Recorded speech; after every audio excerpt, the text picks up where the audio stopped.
Ajit Sandosha, DJ Bapi, Dusha 1 number 4. Krishna Chaitanya প্রভু দাসন সেবায় অভিলাষে মাগে নরোত্তম দাস সেবায় অভিলাষ মাগে নরোত্তম দাস সেবায় অভিলাষে মাগে নরোত্তম দাস নরোত্তম দাস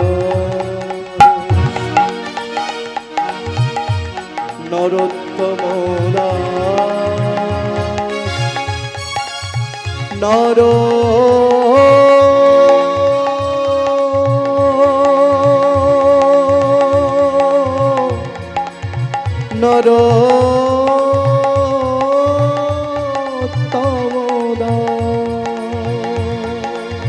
রাধা কৃষ্ণ প্রাণমন যুগল কিশোর রাধা কৃষ্ণ প্রাণমন যুগল কিশোর ওই জীবনে মরমনে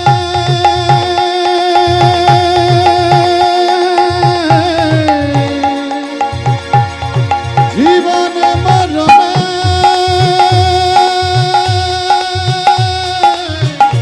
জীবে জীবনে মরণে জীবে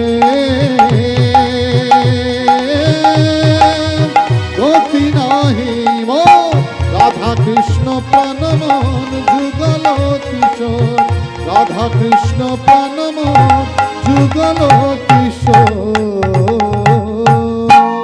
দেখতে দেখতে একটা গোটা সপ্তাহ কেটে গেল।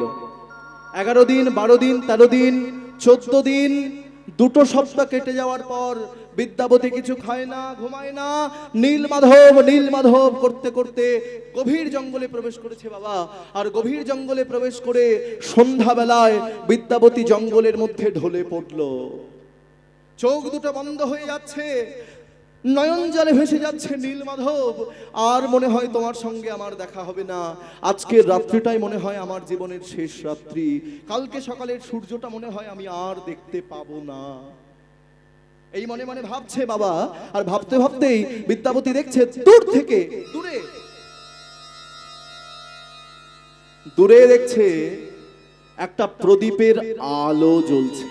হ্যাঁ, এই গভীর জঙ্গলের মধ্যে প্রদীপের আলো। হ্যাঁ, তাহলে নিশ্চয়ই ওখানে কেউ প্রদীপ জ্বালিয়েছে, না হলে এমনি এমনি তো প্রদীপ জ্বলেনি। তাহলে কি ওই প্রদীপের আলোটাই আমার আশার প্রদীপ। প্রদীপের আলোকে লক্ষ্য করে বিদ্যাপতি উঠে দাঁড়িয়েছে। শক্তি দাও ভগবান, আমাকে শক্তি দাও। এক পা দুপা করতে করতে প্রদীপের আলোকে লক্ষ্য করে বিদ্যাপতি যাচ্ছে। এইবার যেতে যেতে যেই প্রদীপের আলোর কাছে এসে দাঁড়িয়েছে, দেখছে জঙ্গলের মধ্যে একটা পর্ণকুটির। আর ওই পর্ণকুটিরের মধ্যে একজন রমণী সন্ধ্যাবেলায় তুলসীকে প্রদীপ দান করছেন। মায়েরা তোমরা করো তো সন্ধ্যাবেলায়? শোনো, তুলসীকে প্রদীপ দান করবে প্রতিদিন সন্ধ্যাবেলা। শুধু তাই নয়, তুলসী হচ্ছে ভক্তি দেবী। তুলসী যদি আমাদের ভক্তি না দেয় তাহলে ভগবানের প্রতি আমাদের ভক্তি আসবে না। বলো তুলসী মহারানী কি, বলো ভক্তি দেবী কি। হরি বল। ভগবানকে তুমি ভোগ দিয়েছো, 56 ব্যঞ্জনের ভোগ রান্না করে দিয়েছো, তার উপরে যদি একটা তুলসীর পত্র না দাও তাহলে সেই ভোগ কি ভগবানের সেবায় লাগবে? তাহলে আমরা সবাই মিলে একটু গাইবো তুলসী বন্দনা। হ্যাঁ, সেই রমণী গাইছে নমো নমো তুলসী কৃষ্ণ প্রেয়সী নমো নমো। গাও, সবাই গাও। ও তুলসী কৃষ্ণ প্রেয়সী নমো নমো। আমি রাধা কৃষ্ণ সেবা পাবো এই অভিলাষী। আমি রাধা কৃষ্ণের সেবা পাবো এই অভিলাষী। আমি রাধা কৃষ্ণ সেবা পাবো এই অভিলাষী। নমো নমো ও তুলসী কৃষ্ণ প্রেয়সী বৃন্দেবী কৃষ্ণ প্রেয়সী নমো নমো। যে তোমার শরণ লয় তার বাঞ্ছা পূর্ণ হয়। যে তোমার শরণ লয় তার বাঞ্ছা পূর্ণ হয়। কৃপা করি করো তারে বৃন্দাবন বাস উলুধ্বনি। কৃপা করি করো তারে বৃন্দাবনবাসী। নমো নমো ও তুলসী কৃষ্ণ প্রেয়সী। নমো নমো তুমি বৃন্দে নাম ধরো অঘটন ঘটাতে পারো। তুমি বৃন্দে নাম ধরো অঘটন ঘটাতে পারো। সিদ্ধ মন্ত্র তোমাকে দি আছেন পূর্ণ মাসি। সিদ্ধ মন্ত্র তোমাকে দিয়াছেন পূর্ণবাসী। দিন কৃষ্ণ দাসে কয় মোর যেন এই হয়। কৃষ্ণ দাস কয় মোর যেন এই হয়। আমি শ্রীরাধা গোবিন্দ প্রেমে সদা যেন ভাসি। নমো নমো ও তুলসী কৃষ্ণ প্রেয়সী। বৃন্দেজি কৃষ্ণ প্রেয়সী। নমো নমো জয় তুলসী মহারানী, জয় তুলসী মহারানী, জয় তুলসী মহারানী, জয় তুলসী মহারানী। তুলসী মহারানী জয় তুলসী মহারানী জয় তুলসী মহারানী জয় তুলসী মহারানী। জয় ভক্তি দেবী, জয় ভক্তি দেবী, ভক্তি দেবী, জয় ভক্তি দেবী, জয় জয় ভক্তি ভক্তি দেবী জয় ভক্তি দেবী ভক্তি দেবী জয় ভক্তি দেবী। জয় তুলসী মহারানী কি জয়। এই তুলসী তলায় প্রণাম জানিয়েছে। আর বিদ্যাপতি সঙ্গে সঙ্গে ঘরের দরজায় কে আছো, কে আছো, দরজা খোলো, দরজা খোলো, ঘরে কে আছো, দরজা খোলো। আর সেই রমণী এসে ঘরের দরজাটা খুলে দিয়েছে। দরজা যেই খুলেছে আর খুলেই দেখছে দরজার সামনে সুন্দর দেখতে একটা সুঅঙ্গ সুঠাম পুরুষ দাঁড়িয়ে রয়েছে। অঙ্গে পৈতা রয়েছে, দেখে মনে হচ্ছে ব্রাহ্মণ সন্তান। হাত জোর করে প্রণাম জানিয়ে বলছে, কে আপনি, আপনার পরিচয় কি? তখন বিদ্যাবতী বলছেন, আমি হলাম একজন পথহারা পথিক। আমি দিশা হারিয়ে ফেলেছি, আমি কোথায় যাব বুঝতে পারছি না, আমি কি করব বুঝতে পারছি না। দয়া করে আজকে রাত্রিটা কি আপনার বাড়িতে একটু বিশ্রাম করতে পারি? তখন বিদ্যাবতী বলছে, আপনার পরিচয়টা একটু জানতে পারি? তখন সেই রমণী বিদ্যাবতীকে তার পরিচয় দিচ্ছেন। শবরেরও কন্যা আমি, নামটি ললিতা। শবরেরও কন্যা আমি, নামটি ললিতা। শবরেরও কন্যা আমি, নামটি ললিতা। শবরেরও কন্যা আমি নামটি ললিতা। শবর রাজা, শবর রাজা বিশ্বাবসু হয় মোর পিতা। শবর রাজা বিশ্বাবসু হয় মোর পিতা। শবর রাজা বিশ্বাবসু হয় মোর পিতা। শবর রাজা বিশ্বাবসু হয় মোর পিতা। শবরেরও কন্যা আমি, নামটি ললিতা। শবর রাজা বিশ্বাবসু হয় মোর পিতা। আমার নাম ললিতা। ললিতা মানে তোমরা আবার ভেবে নিও রাধারানীর সখী ললিতা নয়, কিন্তু এটা কিন্তু অন্য ললিতা। এটা শবর রাজার মেয়ের নাম হচ্ছে ললিতা। শবরেরও কন্যা আমি, নামটি ললিতা। আমার বাবার নাম হচ্ছে বিশ্বাবসু, আমার বাবা হচ্ছে শবরদের রাজা। তা দয়া করে কি আজকে রাত্রিটা একটু আপনার বাড়িতে বিশ্রাম করতে পারি? ঘর থেকে ডেকে উঠলো, হ্যারে মা ললিতা, তুই কার সঙ্গে কথা বলছিস? বাবা শোনো না, আমাদের ঘরে একজন ব্রাহ্মণ এসেছেন। ব্রাহ্মণ? হ্যাঁ বাবা, ব্রাহ্মণ আমাদের বাড়ি এসেছে। আমরা হলাম শবর জাতি, আমরা হলাম নিচু জাতি। আর নিচু জাতির বাড়িতে যদি ব্রাহ্মণ আসে মায়েরা, সকল জাতির শ্রেষ্ঠ হচ্ছে ব্রাহ্মণ। ব্রাহ্মণকে সম্মান করতে হবে। মহাপ্রভু ব্রাহ্মণ ছিলেন, কিন্তু পরবর্তীকালে তিনি বৈষ্ণব হয়েছেন। মহাপ্রভু কিন্তু ব্রাহ্মণ ঘরে জন্মগ্রহণ করেছেন। তাহলে ব্রাহ্মণ হওয়াটা মুখের কথা নয়। এখানে যদি কোনো ব্রাহ্মণ থাকো, তাহলে আমার কথায় রাগ করো না। ব্রাহ্মণ হতে গেলে তার মধ্যে 9টা গুণ থাকলে তবেই সে ব্রাহ্মণ হয়। 9টা গুণ কি কি? সম, দম, তপ, শৌচ, ক্ষান্তি, আর্যাবম, জ্ঞান, বিজ্ঞান, আস্তিক্যম। এই 9টা গুণে হয় ব্রাহ্মণ। ব্রাহ্মণের যে পৈতা থাকে, পৈতার মধ্যে 9টা সুতো থাকে। ওই 9টা সুতো মানে তার 9টা গুণ। সম মানে কি? ইন্দ্রিয় সংযম। দম মানে কি বাবা? দমন করা। তপ মানে কি? তপস্যা। শৌচ মানে পবিত্রতা। ব্রাহ্মণের সবসময় পবিত্র থাকতে হবে, পবিত্রতা। সম দম তপ শৌচ। এবার বলছে খান্তি। খান্তি মানে কি? খান্তি মানে ক্ষমা করা। হ্যাঁ, তারপরে বলছেন আর্যাবম। আর্যাবম মানে সরলতা। ব্রাহ্মণ সবসময় কিন্তু সরল হবে, কারোর উপর রাগ করবে না। হ্যাঁ, সরলতা। তারপর বলছেন জ্ঞান। জ্ঞান মানে কি? শাস্ত্রের প্রতি জ্ঞান। এইবার তারপর বলছে বিজ্ঞান। বিজ্ঞান মানে কি? শুধু শাস্ত্রের জ্ঞান ব্রাহ্মণের থাকলে হবে না, তাকে বিশেষ জ্ঞানের অধিকারী হতে হবে। আর সবার শেষে বলছে আস্তিক্যম। আস্তিক্যম মানে ঈশ্বরের প্রতি অগাধ বিশ্বাস। এই 9টা গুণ যার মধ্যে থাকবে সে হবে ব্রাহ্মণ। মায়েরা, ব্রাহ্মণ যখন আমাদের বাড়ি পুজো করতে আসে, 5 জনের পুজো ব্রাহ্মণ আগে করে। 5 জনের পুজো কি কি? প্রথম পুজো হয় গণেশ, তারপর পুজো হয় দীনেশ, তারপর পুজো হয় রমেশ, তারপর পুজো হয় উমেশ, তারপর পুজো হয় উমা। বুঝতে পারলে? প্রথম কার পুজো বললাম? জোরে বলো। গণেশ। তারপর দীনেশকে, যিনি দিনের বেলা উদিত হন, সূর্যদেব। এই যে এত গরম পড়ছে যার জন্য। রমেশ। রমেশ কার নাম? রমা কার নাম? রমার নাম হচ্ছে লক্ষ্মী, লক্ষ্মীর নাম রমা।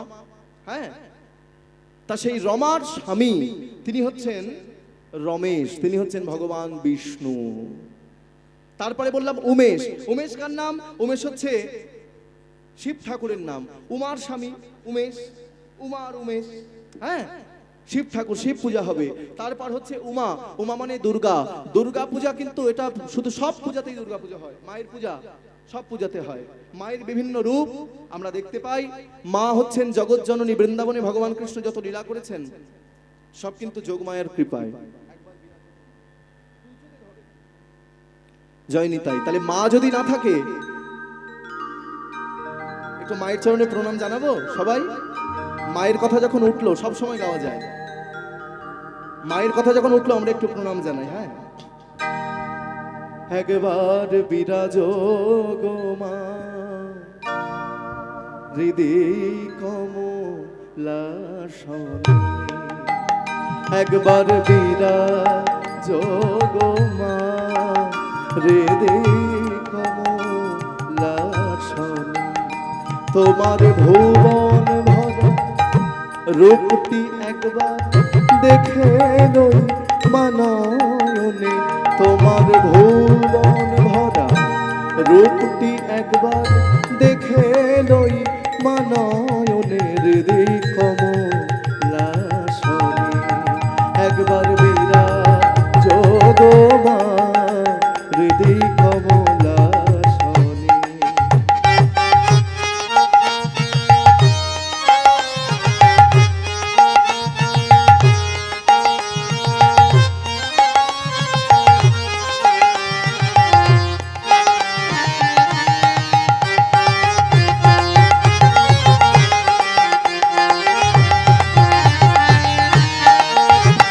তুমি অন্নপূর্ণা, তুমি শ্মশানে শ্যামা, কৈলাসেতে উমা, তুমি বৈকুণ্ঠে রমা। তুমি অন্নপূর্ণা, তুমি শ্মশানে শ্যামা, কৈলাসেতে রমা, তুমি বৈকুণ্ঠে উমা। ধর বিরিঞ্চি শিব বিষ্ণু রূপ সৃজন লয় পালনে। ধর বিরিঞ্চি শিব বিষ্ণু রূপ সৃজন লয় পালনে। হৃদয় কমলাসনে। একবার বিরাজ গো মা, হৃদয় কমলাসনে। একবার বিরাজ গো মা, হৃদয় কমলাসনে।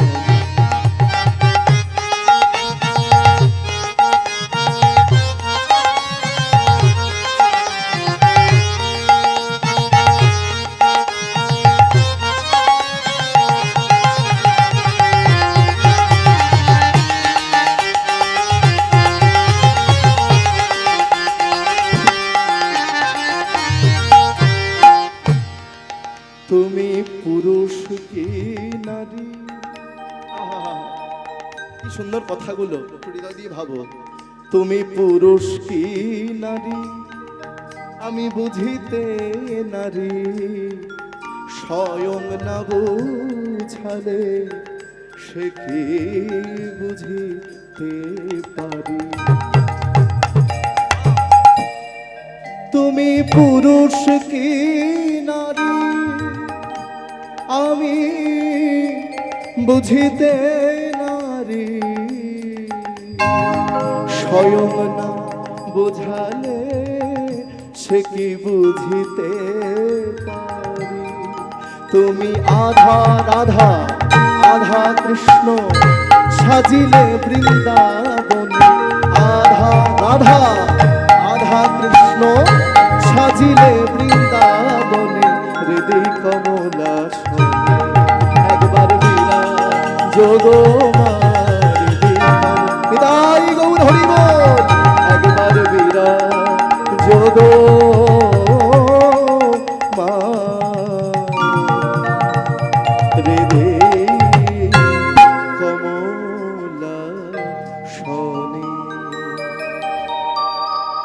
খুব সুন্দর তোমাদের পরিবেশ মায়েরা, খুব ভালো লাগলো, খুব আনন্দ পেলাম। আসার সঙ্গে সঙ্গে এত আদর, এত যত্ন, এত আপ্যায়ন, তোমাদের আতিথেয়তায় আমি মুগ্ধ হয়েছি। সত্যি আমি যতদিন বেঁচে থাকবো তোমাদের কথা ভুলতে পারবো না। তোমাদের এত সুন্দর হরিবাসর, এত বড় বড় কীর্তনীয়ারা তোমাদের এখানে কীর্তন করতে আসে। ভগবানের চরণে প্রার্থনা জানাই তোমরা প্রত্যেক বছর যেন এভাবেই হরিনামে ব্রতী হতে পারো এবং তোমরা কেউ পিছিয়ে থেকো না। প্রত্যেক বছর তোমাদের এই গ্রাম যেন বৃন্দাবনে পরিণত হয়, আমার মতো অনেক গৌরগোপাল যেন এখানে আসতে পারে। আর ভগবানের চরণে প্রার্থনা করি যারা যারা আজকে কীর্তন শুনতে এসেছো এবং মাইকের আওয়াজ যতদূর পর্যন্ত যাচ্ছে, তোমরা প্রত্যেকে যেন নিরোগ শরীরে সুখে শান্তিতে বসবাস করতে পারো। নিতাই গৌর প্রেমানন্দে জয় নিতাই। এইবার কি হলো মায়েরা, এইবার তোমাদের বলে দিচ্ছি। এইবার বিশ্বা বসু বলছেন, আরে মা ললিতা, তাহলে ব্রাহ্মণ যখন আমাদের বাড়িতে এসেছে তুই ব্রাহ্মণের চরণ ধৌত করে দে। ললিতা ব্রাহ্মণের চরণ ধৌত করলো, ব্রাহ্মণকে প্রসাদ সেবা দিল, ব্রাহ্মণকে সবার বিছানা করে দিল। ব্রাহ্মণ তো ক্লান্ত, গোটা 15 দিন ঘুমায় না, 15 দিন কিছু খায় না। সে ক্লান্ত হয়ে যখন তাকে সবার বিছানা করে দিয়েছে, বিদ্যাপতি শুয়ে আছে বাবা, কিন্তু ঘুম তার চোখে নাই। শুধু চিৎকার করে বলছে, হে নীলমাধব, আমি কি এখানে ঘুমাতে এসেছি? আমি এসেছি তোমাকে উদ্ধার করতে। দেখা দাও, দেখা দাও, দেখা দাও। ঠিক রাত্রি 12টার সময় বিশ্বা বসু ডেকে উঠলো, ললিতা, ললিতা। হ্যাঁ বাবা বলো, ডাকছো কেন? হ্যাঁ রে মা, ব্রাহ্মণ ঘুমিয়েছে। হ্যাঁ বাবা ঘুমিয়েছে, তাহলে আর দেরি করিস না মা, তুই আমাকে নৈবেদ্য সাজিয়ে দে, আমি নীল মাধবের সেবায় যাব। বিদ্যাপতি চমকে উঠল, হ্যাঁ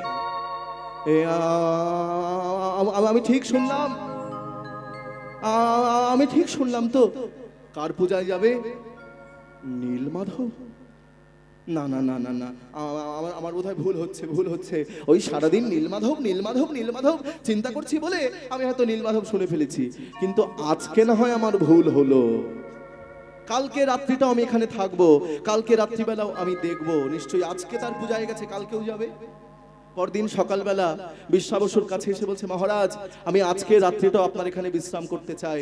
বিশ্বা বসু বলছেন, আপনি ব্রাহ্মণ পণ্ডিত, আপনি একদিন দুদিন কেন, আপনার যতদিন ইচ্ছে আপনি আমার বাড়িতে বিশ্রাম করুন। বেশ, প্রসাদ সেবা দিল, বিদ্যাপতি প্রসাদ সেবা করলো। প্রসাদ সেবা করে রাত্রিবেলা সবার বিছানা করে দিল। বিদ্যাপতি বিছানায় শয়ন কক্ষে গেল শয়ন করতে। আজ কিন্তু ঘুমায়নি, আজ কিন্তু সে ঘুমানোর ভান করে আছে। ঠিক রাত্রি 12টার সময় কালকের মতো আজও একই কথা, ললিতা বাবা ব্রাহ্মণ ঘুমিয়েছে। হ্যাঁ বাবা ঘুমিয়েছে, তাহলে তুই আমাকে নৈবেদ্য সাজিয়ে দে, আমি নীলমাধবের সেবায় যাব। বিদ্যাপতি চিৎকার করে নীলমাধব বলে উঠল, নীলমাধব তাহলে কৃপা করে, করুণা করে, দয়া করে তুমি আমাকে বলে দিলে যে তুমি আছো, কিন্তু কোথায় আছো আমি তো জানি না। তুমি আছো জানি, কি গো মায়েরা, বুঝতে পারছো? বুঝতে না পারলে আমায় বলবে। তুমি আছো জানি, কিন্তু কোথায় আছো সে তো জানি না। তাহলে কি করে হ্যাঁ, নীলমাধবের সন্ধান করতে গেলে এই পরিবারের সঙ্গে আমাকে একটা সম্বন্ধ স্থাপন করতে হবে। সম্বন্ধ স্থাপন মানে বিশ্বাবসুর একমাত্র মেয়ে ললিতাকে আমি বিবাহের প্রস্তাব দেব। সম্বন্ধ স্থাপন না করলে আমি এখান থেকে নীলমাধবকে উদ্ধার করতে পারবো না। বেশ, তাই হোক। সকালবেলা বিদ্যাপতি বিশ্ব বসুর চরণে প্রণাম করে বলছেন, মহারাজ আপনার কাছে একটা আর্জি আছে। কি আর্জি? না, আপনার একমাত্র মেয়ে ললিতাকে আমি বিবাহ করতে চাই। এটা কি আপনার কিছু বলার আছে? বিশ্বাবসু চমকে উঠলো। আমরা হলাম সবর জাতি, আমরা হলাম নিচু জাতি, আর আমার মেয়েকে বিয়ে করবে একটা ব্রাহ্মণ, এ তো আনন্দের কথা। বিদ্যাপতি তুমি আমাকে এত বড় সংবাদটা আগে কেন দিলে না? বেশ, তাহলে আর দেরি নয়। শুভ দিনে শুভক্ষণে, কালকে একটা ভালো দিন আছে, আমি কালকেই তোমাদের বিবাহ দিতে চাই। এখানে একটা কথা তোমাদের জানিয়ে রাখি, বিদ্যাপতির আগে তো স্ত্রী আছে, বউ আছে। সে তো রাজা ইন্দ্রদ্যুম্নের জামাই। কি গো মায়েরা, তবুও কেন সে বিয়ে করতে চাইছে? তার কি চরিত্র খারাপ ছিল? না। তার বিয়ে করতে চাইছে কেন? তার ইন্দ্রিয় চরিতার্থ করার জন্য নয়, শুধুমাত্র নীলমাধবকে উদ্ধার করবার জন্য। ঢাক বাজে, ঢোলক বাজে, মাদলেরই বল। ঢাক বাজে, ঢোলক বাজে, মাদলেরই বল। ঢাক বাজে, ঢোলক বাজে, মাদলেরই বল। ঢাক বাজে, ঢোলক বাজে, মাদলেরই বল। ঢাক বাজে, মাদলেরই বল। ললিতার বিবাহেতে আনন্দ হিল্ল। ললিতার বিবাহেতে আনন্দ হিল্ল। ললিতার বিবাহেতে আনন্দ হিল্ল। ললিতার বিবাহেতে আনন্দ হিল্ল। ললিতার বিবাহেতে আনন্দ হিল। আস্তে, এই এদিকে এসো। হরি বল। মায়েরা তাহলে বিয়েটা দিয়ে দিই। হ্যাঁ, দেবো, দিচ্ছি কিন্তু। এসো হরি বল, এসো বৌমা। হ্যাঁ, এসো জামাই। এই যে আমার জামাই, জামাই দিকে এসো। হরি বল। জামাই আর মেয়েকে দেখেছো? ললিতাকে, এই ললিতার চেহারাটা দেখে নাও। এই কি সুন্দর দেখতে না?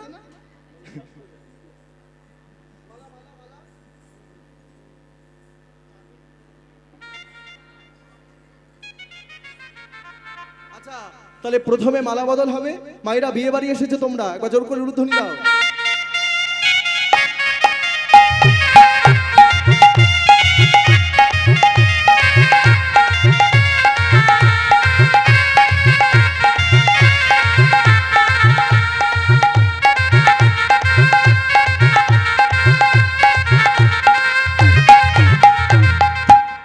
জয়নিতাই। মালা বদলের খুব ভালো অবস্থা। আচ্ছা, এবার মালা বদলের পরে শুভ দৃষ্টি। নিতাই গৌর হরি বল।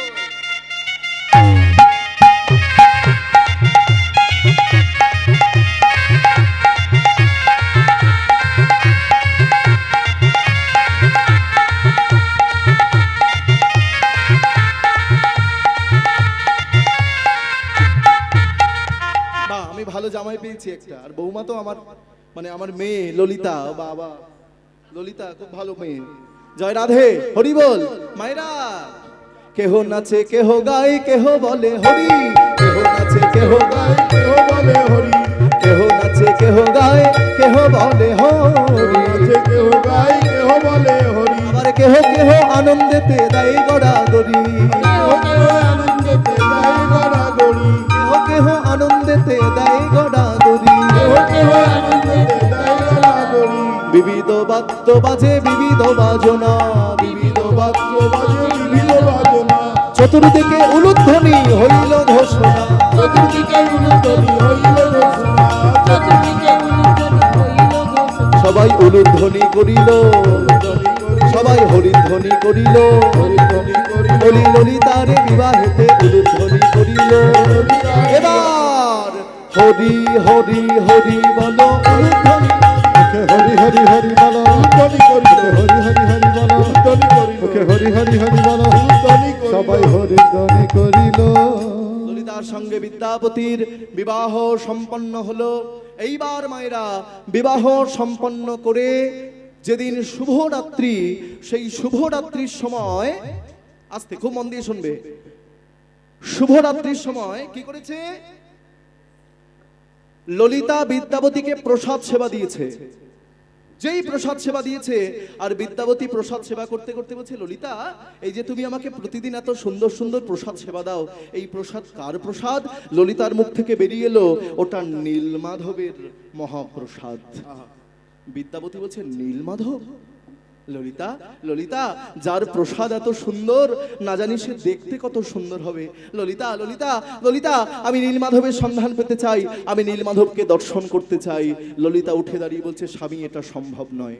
আজ পর্যন্ত আমার বাবা আমাকে পর্যন্ত নীলমাধবের সন্ধান বলে দেয়নি, আজ পর্যন্ত আমি নীলমাধবকে দর্শন করিনি, এটা সম্ভব নয়। বিদ্যাবতী উঠে দাঁড়িয়ে বলে, শোনো ললিতা, নীলমাধবের দর্শন যদি আমি না পাই, যতক্ষণ না পাবো, তোমার বাড়িতে আমি জলগ্রহণ পর্যন্ত করব না। ললিতা চিন্তায় পড়লো, ছুটতে ছুটতে গেল বাবার কাছে। বাবা, বাবা, বাবা, সর্বনাশ হয়ে গেছে। বাবা, কি হয়েছে রে মা? সর্বনাশ হয়ে গেছে, তোমার একমাত্র জামাই সে নীলমাধবের সন্ধান পেতে চায়। নীলমাধব? নীলমাধব? এ কি বলছিস রে মা? আমি তোকে পর্যন্ত নীলমাধবের সন্ধান বলিনি, কিন্তু বাবা, সে প্রতিজ্ঞা করেছে নীলমাধবের সন্ধান না পেলে সে এই বাড়িতে জলগ্রহণ পর্যন্ত করবে না। বিশ্বাবসু মনে মনে চিন্তা করছে যে ললিতার সঙ্গে বিদ্যাবতীর বিবাহ হয়েছে সেটাও নীলমাধবের ইচ্ছায়, আর বিদ্যাবতী যে নীলমাধবের সন্ধান পেতে চায় সেটাও নীলমাধবের ইচ্ছায়। আচ্ছা মায়েরা, এখানে তোমাদের একটু জানিয়ে রাখি যে এই বিশ্বাবসু কে ছিল? কে বিশ্বাবসু? কেনই বা সে নীলমাধবের সন্ধান, নীলমাধবের পূজা করছে, সে ছাড়া আর কেউ নয়।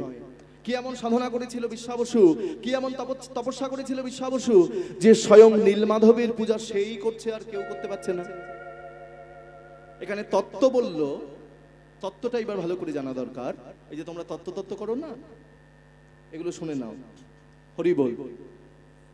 এই বিশ্বাবসু ছিল ত্রেতা যুগে বালিপুত্র অঙ্গদ। যখন ভগবান রামচন্দ্র বালিকে বধ করে ফেললো, তখন বালিপুত্র অঙ্গদ এসে ভগবানের কাছে, রামচন্দ্রের কাছে এসে বলছে, প্রভু, তুমি আমার মাথার উপর থেকে আমার বাবার হাতটা সরিয়ে নিয়েছো, তুমি আমার মাথার উপর থেকে বাবার হাতটা সরিয়ে নিয়েছো, আমার বাবাকে তুমি বধ করেছো প্রভু। কেঁদো না, কেঁদো না অঙ্গদ, তুমি কেঁদো না। প্রভু, আমার বাবা আমাকে ছেড়ে চলে গেছে, আমি কাঁদবো না। তবে আজকে যদি তোমার কাছে কিছু চাই, তুমি আমাকে দেবে? রামচন্দ্র বলে, কি চাও অঙ্গদ? তুমি আমার কাছে যা চাইবে আমি তোমাকে তাই দেব। দেবে তো প্রভু? কথা দাও। এই কথা দিলাম, তথাস্ত তথাস্ত তথাস্ত। যেই কথা দিয়েছে, আর এমন সময় বালিপুত্র অঙ্গদ বলছে, প্রভু, তুমি যেমন আমার বাবাকে হত্যা করেছো, ঠিক তেমনি আমিও যেন তোমাকে হত্যা করতে পারি, আমার হাতে যেন তোমার মৃত্যু হয়। বুঝে নাও মায়েরা। ভগবান রামচন্দ্র বলছে, বেশ তাই হবে, ভক্তের মনোবাঞ্ছা তো পূরণ করতেই হবে, তোমার হাতে আমার মৃত্যু হবে, তবে এ জন্মে নয়, আগত দাপর যুগে, এটা ত্রেতা যুগ, এরপরে দাপর যুগে আসবে, দাপর যুগে তোমার হাতে আমার মৃত্যু হবে। বেশ, সেই বালিপুত্র অঙ্গদ তিনি দাপর যুগে একজন জড়া ব্যাধ হয়ে জন্মগ্রহণ করলো মায়েরা। জড়া ব্যাধ যে শিকার করে, পাখি শিকার করে, তা জড়া ব্যাধ একদিন ভগবান কৃষ্ণ লীলা সম্বরণ করে প্রভাস নদীর তীরে একটি গাছের ডালে বসে তার চরণ দুটো নাচাচ্ছে, আর ভগবানের ওই লাল টুকটুকে চরণ দুটো দূর থেকে জড়াব্যাধ দেখে মনে মনে ভাবলো, গাছের ডালে মনে হয় কোনো পাখি বসে আছে। এই পাখি বসে আছে ভেবে যেই জড়াব্যাধ ওই তীর নিক্ষেপ করেছে, আর নিক্ষেপ করার সঙ্গে সঙ্গে ভগবান কৃষ্ণ তীর বিদ্ধ হলো, তীরে বিদ্ধ হয়ে ঢলে পড়ল প্রভাস নদীর জলে। জড়াব্যাধ ছুটতে ছুটতে ছুটতে ছুটতে ছুটতে ছুটতে এসে ওই ভগবানের চরণ দুটি জড়িয়ে ধরে বলে, ভগবান আমায় ক্ষমা করে দাও, আমি বুঝতে পারিনি, আমি পাখি ভেবে তোমাকে তীরে বিদ্ধ করেছি। ভগবান কৃষ্ণ বলে, ওহে জড়াব্যাধ, তোমার কি ক্ষমতা আছে যে তুমি আমাকে মারতে পারো? তুমি তো সামান্য একটা ব্যাধ, তোমার কোনো ক্ষমতা আছে তুমি আমাকে মারো? এটা তো আমি সাজিয়ে রেখেছি, এটাই তো ভবিতব্য, এটাই তো ইতিহাস, যে তোমার হাতেই আমার মৃত্যু হবে। যেমন মহাভারতের যুদ্ধে ভগবান কৃষ্ণ অর্জুনের রথে সারথি হয়েছিল বাবা, অর্জুনকে বলল, অর্জুন ওঠো, যুদ্ধ করো, যুদ্ধ করো। আমি সবাইকে মেরে রেখেছি, তুমি তো উপলক্ষ মাত্র। তাই গৌর হরি বল। আজকে ভগবান কৃষ্ণ বলে, শোনো জরাবেদ, তোমার হাতেই আমার মৃত্যু হবে, এটাই ভবিতব্য, এটাই ভবিষ্যৎ, এটাই। তা জরাবেদ ভগবানের চরণ দুটি জড়িয়ে ধরে বলে, প্রভু এই যে আমার হাতে তোমার মৃত্যু হলো, তাহলে আমি তো তোমার চরণ পেলাম না, তাহলে তোমার চরণ কি করে পাবো? শোনো, আগত কলিযুগে তুমি হবে শবদ্দের রাজা, তোমার নাম হবে বিশ্বাবসু, আর সেই দিন আমি নীলমাধব রূপে একমাত্র তোমার কাছেই আমি পূজা পাবো, তুমি একমাত্র আমাকে পূজা করতে পারবে। তবে পরবর্তীকালে রাজা ইন্দ্রদ্যুম্ন তোমার কাছ থেকে আমাকে উদ্ধার করে আমাকে কলিযুগে জগন্নাথ রূপে প্রতিষ্ঠা করবে। বেশ মায়েরা, তাহলে সেই বিশ্বাবসু তিনি হচ্ছেন জরাবেদ, আর তিনিই কিন্তু নীলমাধবের সেবা পূজা করছে। হরি বল, জয় নিতাই। তাই এইবার কি হলো মায়েরা? এইবার এই কোথায় ছিলাম ভুলে গেছি, কোথায় ছিলাম আমি ভুলে গেছি। আমি দেখছি তোমাদের কেমন মনে আছে। জয় নিতাই, গৌর হরি বল। এইবার বিদ্যাপতি বলছেন যে আমি প্রসাদ সেবা, ওই নীলমাধবের সন্ধান আমাকে দিতে হবে। তখন বিশ্বাবসু বলছে, মা ললিতা তুই চিন্তা করিস না, আমি আমার জামাইকে, আমার একমাত্র জামাই তো, আমি আমার জামাইকে নীলমাধবের কাছে নিয়ে যাব, নীলমাধবকে দর্শন করাবো, কিন্তু তার চোখ দুটো বেঁধে নিয়ে যাব, চোখ বেঁধে নিয়ে যাব। তখন ললিতা ছুটতে ছুটতে এসে বলে, স্বামী আপনি চিন্তা করবেন না, নীলমাধবের কাছে আপনি যেতে পারবেন, কিন্তু আপনার চোখ দুটো বাবা বলেছে বেঁধে নিয়ে যাবে। বিদ্যাপতি চিন্তা করলেন, সর্বনাশ, চোখ যদি বাঁধা থাকে, আমার তো আসল উদ্দেশ্য নীলমাধবকে উদ্ধার করা, তাহলে আমার চোখ বাঁধা থাকলে নীলমাধবকে উদ্ধার করতে পারবো না। ললিতা ললিতা ললিতা ললিতা তুমি একটা উপায় বার করো ললিতা, আমি নীলমাধবকে বারবার বারবার বারবার দর্শন করতে চাই। ললিতা বলে, স্বামী আমি বাবাকে না জানিয়ে মনে মনে একটা বুদ্ধি এঁটেছি। বলে, কি বুদ্ধি? না তুমি যখন যাবে তোমার আঁচলের মধ্যে আমি সর্ষের দানা, সর্ষের বীজ বেঁধে দেবো, নাচতে নাচতে যাবে, আর ওই যত নাচবে সর্ষের বীজ তত মাটিতে পড়বে, আর ওই ভিজে মাটি সেখানে সর্ষের চারা হবে, সর্ষে গাছ হবে। পরবর্তীকালে তুমি যখন যাবে ওই সর্ষের গাছ দেখে তুমি বুঝতে পারবে যে এটাই সেই নীলমাধবের কাছে যাওয়ার রাস্তা। ধন্য ধন্য ধন্য ধন্য ললিতা, তুমি ধন্য, দাও আমাকে সর্ষের বীজ বেঁধে দাও। সর্ষের বীজ বেঁধে দিল। এইবার জামাই এদিকে এসো।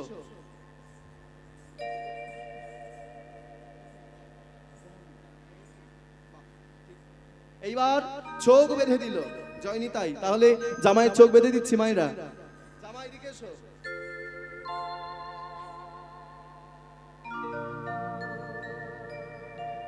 ঠিক আছে, বাহ, দেখতে পাচ্ছ নাকি? বলে দেখতে পাচ্ছি না। আচ্ছা, জামাইয়ের চোখ বেঁধে দিয়েছি। এবার জামাইকে সঙ্গে করে নিয়ে জামাই আর শ্বশুর যাচ্ছে নীলমাধবের সন্ধান করতে। হরি বল। গোবিন্দ মাধব গিরিধারী ভজ গোবিন্দ, ভজ গোবিন্দ মাধব গিরিধারী, গোবিন্দ মাধব জয় কেশব মাধব বংশীধারী, জয় মাধব বংশীধারী, জয় গোবিন্দ গোবিন্দ গোবিন্দ গোবিন্দ গোবিন্দ মাধব গিরিধারী, জয় গোবিন্দ মাধব গিরিধারী। তোমরা একটু গাইবে আমার সঙ্গে? গাইবে? জোরে জোরে গাইবে তো? বলো জোরে গাইবো। গাও দেখি, দেখি মায়েদের গলার কেমন জোর।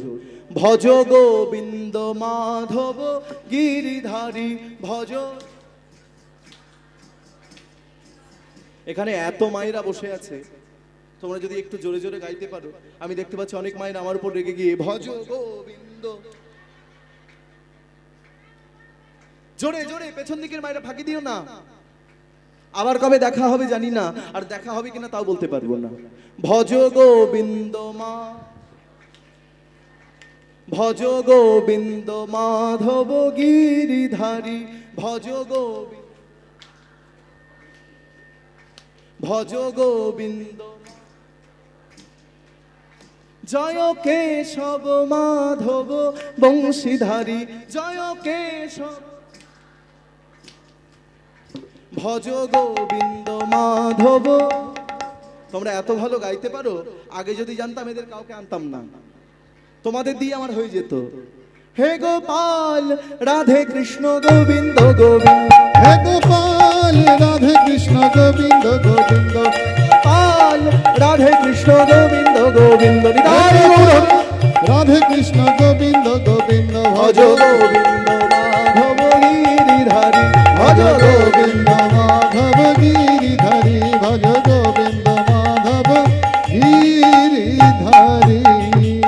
এই বলে গুফার সামনে গিয়ে, জামাই এসো এদিকে, তোমার বাঁধন খুলে দিই। হ্যাঁ এই যে এইবার চোখের বাঁধনটা খুলে দিল। এইবার যেই চোখের বাঁধন খুলে দিয়েছে, বিদ্যাপতি দেখছেন গুফার মধ্যে নীলমাধব রয়েছেন। নমো ব্রহ্মণ্য দেবায় গো ব্রহ্মণ্য হিতায় চ জগদ্ধিতায় শ্রীকৃষ্ণায় গোবিন্দায় নমো নমো। বিদ্যাপতি যেই প্রণাম জানিয়েছে, আর বিশ্বাবসু ভগবানের সেবার জন্য জঙ্গলে ফল আনতে গিয়েছে বাবা। আর এমন সময় ভগবান দৈববাণী করে উঠল, বিদ্যাপতি বিদ্যাপতি তুমি আর দেরি করো না, যাও তুমি ফিরে যাও অবন্তীনগরে। অবন্তীনগরে ফিরে গিয়ে তুমি রাজা ইন্দ্রদ্যম্নকে সঙ্গে করে নিয়ে এসো। এইবার ভক্তমণ্ডলী মায়েরা, আস্তে হয়ে গেছে একটুখানি, হরি বল। এইবার নীলমাধবকে দর্শন করে বিদ্যাপতি ঘরে ফিরে এলো। ঘরে ফিরে এসে ললিতার কাছে বলছে, ললিতা ললিতা শোনো না, আমি কিছুদিনের জন্য বাড়িতে যাচ্ছি, আমি আবার খুব তাড়াতাড়ি ফিরে আসব। ফিরে এসে আমি তোমাকে স্ত্রীর মর্যাদা দিয়ে তোমাকে বাড়িতে নিয়ে যাব। হরি বল। এইখানে তোমাদের জানিয়ে রাখি, একটু পরে বলি, জয়নি তাই আগে মিলনটা করিনি তারপরে বলছি। হরি বল। এইবার ওই বিদ্যাপতি চলেছেন কোথায়? অবন্তীনগরে, মানে বর্তমান যেটা পুরীধাম সেই জায়গাটির নামটা হচ্ছে অবন্তীনগর। এইবার বিদ্যাপতি অবন্তীনগরে যে এসে দাঁড়িয়েছে। ও মাইরা, বিদ্যাপতি চলিলেন অবন্তীনগরে, বিদ্যাপতি চলিলেন অবন্তীনগরে, বিদ্যাপতি চলিলেন অবন্তীনগরে, বিদ্যাপতি চলিলেন অবন্তীনগরে। বলি তথা যাইয়া রাজারে দণ্ডবৎ করে, তথা যাইয়া রাজারে দণ্ডবৎ করে, তথা যাইয়া রাজারে দণ্ডবৎ করে, তথা যাইয়া রাজারে দণ্ডবৎ করে। অনেক ভাগ্যের ফলে ওহে রাজা মশাই, পেলাম আমি সন্ধান নীলমাধব আছে কোথায়। অনেক ভাগ্যের ফলে ওহে রাজা মশাই, পেলাম আমি সন্ধান মাধব আছে কোথায়। মহারাজ মহারাজ আমি ফিরে এসেছি মহারাজ। বিদ্যাপতি তুমি ফিরে এসেছো, তুমি ফিরে এসেছো বিদ্যাপতি। হ্যাঁ মহারাজ আমি ফিরে এসেছি। ধন্য বিদ্যাপতি, তুমি ধন্য। বলো সংবাদ বলো, নীলমাধবকে খুঁজে পেলে? হ্যাঁ মহারাজ খুঁজে পেয়েছি, নীলমাধবের সন্ধান পেয়েছি, তাড়াতাড়ি চলুন। কিন্তু মহারাজ একটা ভুল কাজ করে ফেলেছি। কি ভুল? না, নীলমাধবের সন্ধান করার জন্য আমি বিশ্বাবসুর একমাত্র মেয়ে ললিতাকে বিবাহ করেছি। আপনি আমায় ক্ষমা করে দিন বিদ্যাপতি। নীলমাধবকে উদ্ধার করবার জন্য যদি তাকে তুমি বিবাহ করেই থাকো, তাহলে এটা তুমি ঠিক কাজ করেছো। আমি বলবো, আমার একমাত্র মেয়ে রয়েছে, তুমি আমার জামাই, তবু আমি তোমায় বলবো যে যাকে তুমি বিবাহ করেছো তাকে তুমি নিয়ে এসো আমার রাজবাড়িতে, তাকে স্ত্রীর মর্যাদা দাও, তাকে রাজ সিংহাসনে বসাও। ভক্তমণ্ডলী মায়েরা, আমরা পুরীধাম গিয়ে দুই রকমের পান্ডাকে দেখতে পাই, দুই রকমের পান্ডা। এইবার তোমাদের বলে দিচ্ছি, ওই রাজা ইন্দ্রদ্যম্নের মেয়ের থেকে যাদের জন্ম হলো তাদের কাজ জগন্নাথের পূজা করা, তারা হচ্ছে জগন্নাথের প্রধান পুরোহিত। আর ওই বিশ্বাবসুর মেয়ে সবর জাতি বিশ্বাবসু, তার মেয়ের থেকে যাদের জন্ম হলো তাদের কাজ রান্না করা আর ধ্বজা পাল্টানো। বুঝতে পারলে? এই দুই রকমের পান্ডা কিন্তু আমরা পুরীধামে দেখতে পাই। নিতাই গৌর হরিবল। এইবার কি হলো মায়েরা? বলে মহারাজ শিগগিরই চলুন, আমি নীলমাধবের সন্ধান পেয়েছি। বলে তাহলে চলো। হাজার হাজার ভক্ত, হাজার হাজার ব্রাহ্মণ, হাজার হাজার বৈষ্ণব হাতি ঘোড়া পালকি সঙ্গে করে চলেছে রাজা ইন্দ্রদ্যম্ন। ও মায়েরা, আজ চলিতে চলিতে পথে নীল মাধব বলি ডাকে। আজ চলিতে চলিতে পথে আর নীল মাধব বলি ডাকে। বলে কোথায় আছো, কোথায় আছো নীল মাধব আজো। ও কোথায় আছো নীল মাধব আজো।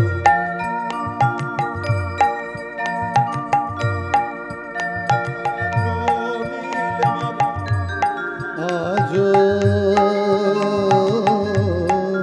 কোথায় আছো নীল মাধব আজো। ব্রাহ্মণ বৈষ্ণব সঙ্গে করি মুখে বলে হরি হরি। যত ব্রাহ্মণ বৈষ্ণব সঙ্গে করি মুখে বলে হরি হরি। বলে কোথা আছো নীল মাধব আজো। ও, কোথা আছো নীল মাধব আজ। কোথায় আছো নীল মাধব আজো। আর কোথায় আছো নীল মাধব আজো। দেখা দাও দেখা দাও দেখা দাও দেখা দাও একবার দেখা দাও দেখা দাও। দেখা দাও দেখা দাও। ওহে প্রাণের নীল মাধব দেখা দাও দেখা দাও।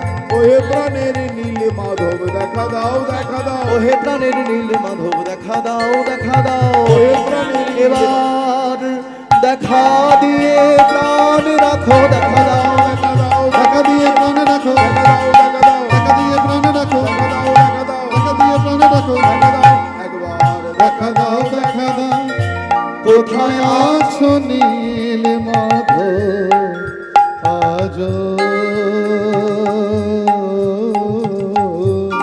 কোথায় আছো নীল মাধব আজো। এইবার যাচ্ছে আর বলছে মহারাজ এই দেখুন এই যে সর্ষের গাছ হয়ে আছে, আমি এই সর্ষের বীজ ছড়িয়েছিলাম। এই দেখুন এই রাস্তা এই রাস্তা না না ওই রাস্তা নয় এই রাস্তা। রাস্তা দেখিয়ে দেখিয়ে বিদ্যাপতি যে এই গুফার সামনে এসে দাঁড়িয়েছে বাবা, আর গুফার সামনে দাঁড়িয়ে দেখছে সেখানে নীল মাধব নাই। কোথায় বিদ্যাপতি? নীল মাধব এ কি মহারাজ? হ্যাঁ বিশ্বাস করুন আমি আমি এই এই গুফার মধ্যে নীলমাধবকে দর্শন করেছি, কিন্তু এখানে তো নীলমাধব নেই। কোথায় গেল নীলমাধব? নীলমাধব কোথায় তুমি? এমন সময় ভগবান দৈববাণী করলো, রাজা ইন্দ্রদ্যুম্ন ইন্দ্রদ্যুম্ন আমি তোমাকে নীলমাধব রূপে দর্শন দিতে চাই না, আমি তোমাকে জগন্নাথ রূপে দর্শন দেব। ওই মহোদধির জলে 3টি কাঠ ভেসে আছে, ওই 3টি কাঠ নিয়ে বাড়ি যাও। একটি কাঠ দিয়ে তৈরি হবে জগন্নাথের বিগ্রহ, আরেকটি কাঠ দিয়ে তৈরি হবে বলরামের শ্রী বিগ্রহ, আরেকটি কাঠ দিয়ে তৈরি হবে মা সুভদ্রা দেবীর বিগ্রহ। 3টি কাঠ নিয়ে এলো রাজা ইন্দ্রদ্যুম্ন, কিন্তু চিন্তায় পড়ে গেল যে 3টি কাঠ আমি নিয়ে এলাম, কিন্তু মূর্তি কি করে হবে আমি তো জানি না। জগন্নাথকে দেখতে কেমন হবে সে তো জানি না, তার কেমন রূপ হবে, কেমন দেখতে হবে, কেমন চেহারা হবে কিছুই জানি না। চিন্তা করছে, আর ভগবান কৃষ্ণ একজন কারিগরকে পাঠিয়ে দিয়েছে। কারিগরের নাম হচ্ছে বিশ্বকর্মা। বিশ্বকর্মা হচ্ছে বৃদ্ধ কারিগর। বিশ্বকর্মা এসে বলছে মহারাজ আপনি চিন্তা করবেন না, আমি আপনার জগন্নাথের মূর্তি তৈরি করব। বলে তুমি তো বৃদ্ধ, তুমি পারবে? বলে মহারাজ আমি ছাড়া আর কেউ পারবে না। তাহলে কি করতে হবে? আমার করণীয় কি? একটা ফাঁকা ঘর দিয়ে দিন, যে ঘরের একটি মাত্র দরজা থাকবে, কোনো জানালা থাকবে না। আমাকে 21 দিন সময় দিতে হবে, 21 দিনের আগে কেউ যেন দরজা না খোলে। বললেন তাই হোক। একটা ফাঁকা বড় ঘর দিয়ে দিল, সেই ঘরে কোনো জানালা নাই, একটি মাত্র দরজা রয়েছে। আর ওই ঘরের মধ্যে প্রবেশ করে বিশ্বকর্মা 3টি কাঠ দিয়ে 3টি বিগ্রহ তৈরি করছে। দরজা বন্ধ করা, প্রতিদিন ঠক ঠক ঠক ঠক ঠক ঠক শব্দ হয়, আর দেবী গুন্ডিচা প্রতিদিন কান পেতে শোনে। ওই কান পেতে শুনতে শুনতে শুনতে শুনতে 1 দিন 2 দিন 3 দিন করতে করতে করতে করতে 14 দিনের দিন ওই ঠক ঠক আওয়াজটা বন্ধ হয়ে গেল। তখন গুন্ডিচা দেবী প্রতিদিন শুনে, আজকে এসে দেখছে ভিতরে কোনো আওয়াজ হচ্ছে না। এ কি, ভিতরে কোনো ঠক ঠক আওয়াজ হচ্ছে না? তাহলে কি ওই বৃদ্ধ কারিগর না খেয়ে না ঘুমিয়ে মরে গেল? মহারাজ মহারাজ শিগগিরই চলুন, এক্ষুনি দরজা ভাঙতে হবে। কেন? গুন্ডিচা বলে ওই ঠক ঠক আওয়াজ আর আজকে আর পাচ্ছি না, তাহলে মনে হয় বৃদ্ধ কারিগর মরে গিয়েছে। কিন্তু গুন্ডিচা সে আমাকে বলেছিল 21 দিনের আগে আমি যেন ঘরের দরজা না খুলি। না মহারাজ না, আমি কোনো কথা শুনবো না, এক্ষুনি গিয়ে আপনি দরজা খুলুন। রানীর কথা শুনে মহারাজ এসে যেই দরজা ভেঙেছে, আর দরজা ভেঙে দেখছে কোথায় কোথায় কোথায় কোথায় সেই বৃদ্ধ কারিগর? ঘরের মধ্যে কেউ নেই, কিন্তু বাবা 3টি অসম্পূর্ণ মূর্তি পড়ে রয়েছে। একটি জগন্নাথের মূর্তি, একটি বলরামের শ্রী বিগ্রহের মূর্তি, আর একটি মা শিব সুভদ্রার শ্রী বিগ্রহের মূর্তি। বলো এ কি? তাহলে জগন্নাথকে এইরকম দেখতে হবে? দেখছে বড় বড় চোখ, সুন্দর মোটা দেহ, পা নেই, চরণ নেই, বিকলাঙ্গ হাত। এ কি প্রভু, এটা তোমার কোন মূর্তি? আমরা অনেক মূর্তি তোমায় দেখেছি, অনেক রূপ তোমার দেখেছি, এটা তোমার কোন রূপ? জগন্নাথ কোন রূপ মায়েরা? ভগবান আদেশ দিচ্ছেন, ভগবান দৈববাণী করছেন, শোনো ইন্দ্রদ্যুম্ন, এই যে আমার বড় বড় চোখ, বিকলাঙ্গ দেহ, বিকলাঙ্গ হাত, আমার পা নেই, এই মূর্তি হচ্ছে রাধা প্রেমের বিগলিত মূর্তি। রাধা প্রেমের বিগলিত মূর্তি। আমি রাধা রানীকে যে কত ভালোবাসি, রাধা রানীর নাম শুনতে শুনতে, রাধা রানীর নাম শুনতে শুনতে আমি বিকলাঙ্গ হয়ে গিয়েছিলাম। বড় বড় চোখ, এই বড় চোখ কেন? এই চোখ দিয়ে আমাদের সবাইকে সে দেখতে পাচ্ছে। তুমি একটা খারাপ কাজ করছো, তুমি ভাবছো আমি সবার চোখ ফাঁকি দিলাম, কিন্তু সবার চোখ ফাঁকি দিলেও তুমি ভগবানের চোখকে, ওই জগন্নাথের বড় বড় চোখকে তুমি কোনোদিন ফাঁকি দিতে পারবে না। পৃথিবীর কোনো মন্দিরে ওইভাবে ভোগ দেওয়া হয় না যে ভোগ জগন্নাথের মন্দিরে দেওয়া হয়। প্রতিদিন 56 ব্যঞ্জনের ভোগ হয় পুরীধামে জগন্নাথের মন্দিরে। শুধু তাই নয় বাবা, প্রত্যেকটা ভোগ মাটির পাত্রে হয়, প্রত্যেকটা ভোগ।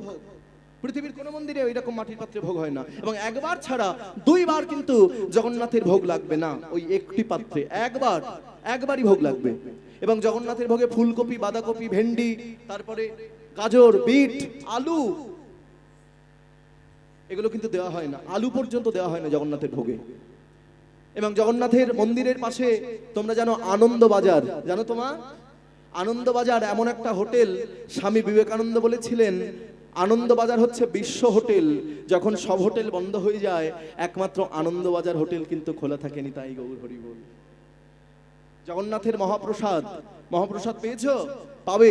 পুরীধাম গিয়ে অবশ্যই তোমরা জগন্নাথের মহাপ্রসাদ পাবে। আমি এই কিছুদিন আগে গিয়েছিলাম, গিয়ে জগন্নাথের মহাভোগ মহাপ্রসাদ পেয়ে এসেছি। এবং সঙ্গে করে এই চাল প্রসাদটাও বাড়িতে রাখবে।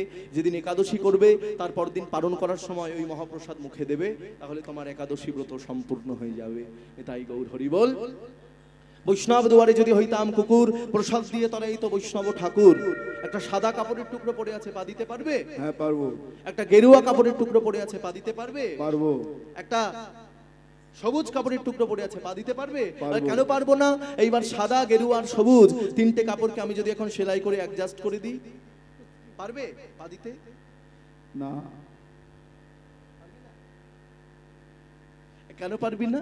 বলে আগে ওটা কাপড় ছিল, এখন ওটা কাপড় নয়, ওটা হয়েছে আমাদের ভারতবর্ষের জাতীয় পতাকা। ওটাকে স্যালুট করতে হবে, ওটাকে রেসপেক্ট করতে হবে, ওটাকে শ্রদ্ধা করতে হবে। ঠিক প্রসাদকেও তোমরা কোনোদিন ভাত, ডাল, তরকারি ভাববে না। যখন প্রসাদ পেতে বসবে, মাথা নিচু করে প্রণাম করবে আর মনে মনে ভাববে, আমার মতো একটা পাপী মানুষ, আমার মতো একটা নরকের কীটকে তুমি প্রসাদ পাওয়াচ্ছ ভগবান। প্রসাদ মানে কৃপা, প্রসাদ মানে করুণা, প্রসাদ মানে দয়া। যে ভারতবর্ষের মাটিতে আজ আমরা বসে আছি, পৃথিবীর সর্বশ্রেষ্ঠ দেশ হচ্ছে এই ভারতবর্ষ। এই ভারতবর্ষ, হিন্দুস্তান, সারে জাহাঁ সে আচ্ছা হিন্দুস্তান আমারা। মায়েরা, আমাদের ভারতবর্ষে কত মুনি ঋষি যোগী জন্মগ্রহণ করেছে। এই কুম্ভ মেলা একমাত্র ভারতবর্ষে হয়।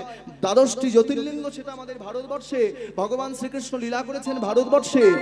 নেতাজি সুভাষচন্দ্র বসু, মাতঙ্গিনী হাজরা, যারা না থাকলে আমরা হয়তো এখনো পরাধীন হয়ে থাকতে হতো। ঈশ্বরচন্দ্র বিদ্যাসাগর আমাদের বাংলার মাটিতে, বিশ্বকবি রবীন্দ্রনাথ আমাদের বাংলার মাটিতে। এই বাংলার জল, বাংলার মাটি, ভারতবর্ষের মাটি যখন সমগ্র পৃথিবী অন্ধকারে ডুবেছিল, একমাত্র ভারতবর্ষের মাটিতে এই প্রদীপ জ্বলেছিল। সেই প্রদীপ হচ্ছে জ্ঞানের প্রদীপ।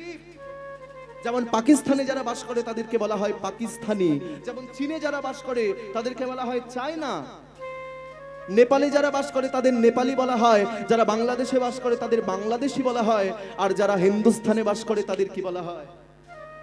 হিন্দু।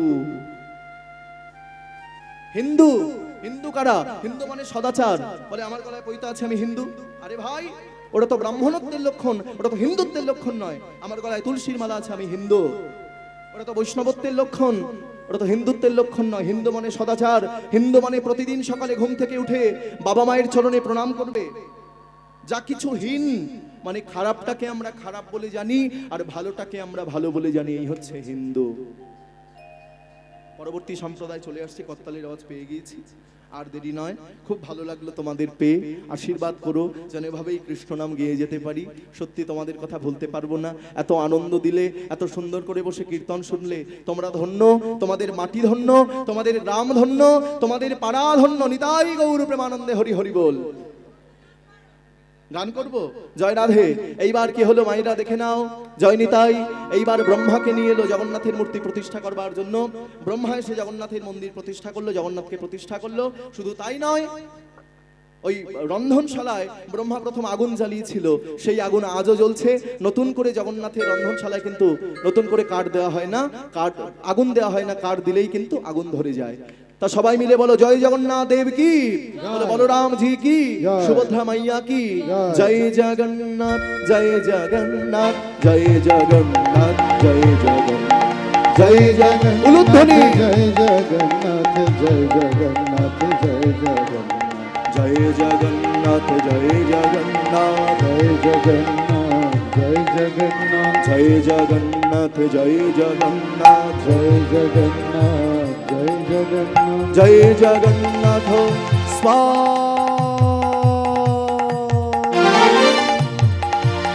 জগন্নাথ স্বামী নয়ন পথগামী। জগন্নাথ স্বামী নয়ন পথগামী, জগন্নাথ স্বামী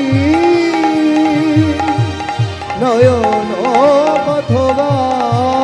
জগন্নাথ স্বামী নয়ন পথগামী, ভব তুমি জগন্নাথ স্বামী নয়ন পথগামী। ভব তুমি জগন্নাথ স্বামী নয়ন পথগামী। ভব জয় গৌর ভক্তবৃন্দ, গৌর যার প্রাণ। জয় গৌর ভক্তবৃন্দ, গৌর যার প্রাণ। সবে মিলে করো মোরে প্রেম ভক্তি দান, সবে মিলি করো মোরে প্রেম ভক্তি দান। জয় শচী নন্দন জয় গৌর হরি। জয় শচী নন্দন জয় গৌর হরি, জয় শচী নন্দন জয় গৌর হরি।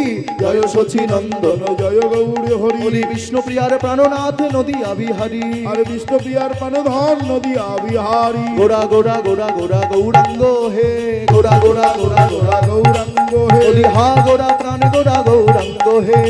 আগোরা প্রাণ গোরা গৌরাঙ্গ হে, বিষ্ণুপ্রিয়ার প্রাণনাথ গৌরাঙ্গ হে।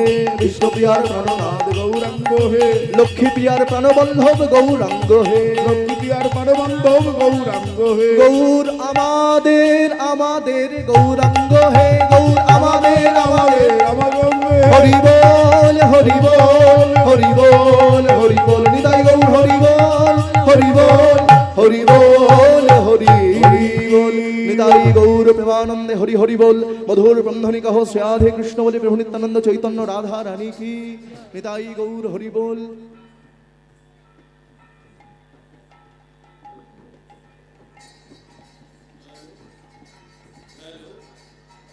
এখন কীর্তন পরিবেশন করবেন গোপাল কৃষ্ণ পাল। তত্ত্বের ঝুলি নিয়ে আসছেন গোপাল কৃষ্ণ পাল। সমস্ত ভক্তমণ্ডলীকে জানাই সাদর আমন্ত্রণ, আপনারা একটু সামনের দিকে চেপে চেপে বসবেন, সামনের জায়গা বেশি রাখবেন না, আমাদের জায়গা সংক্ষেপ। আমাদের গোপাল কৃষ্ণ পাল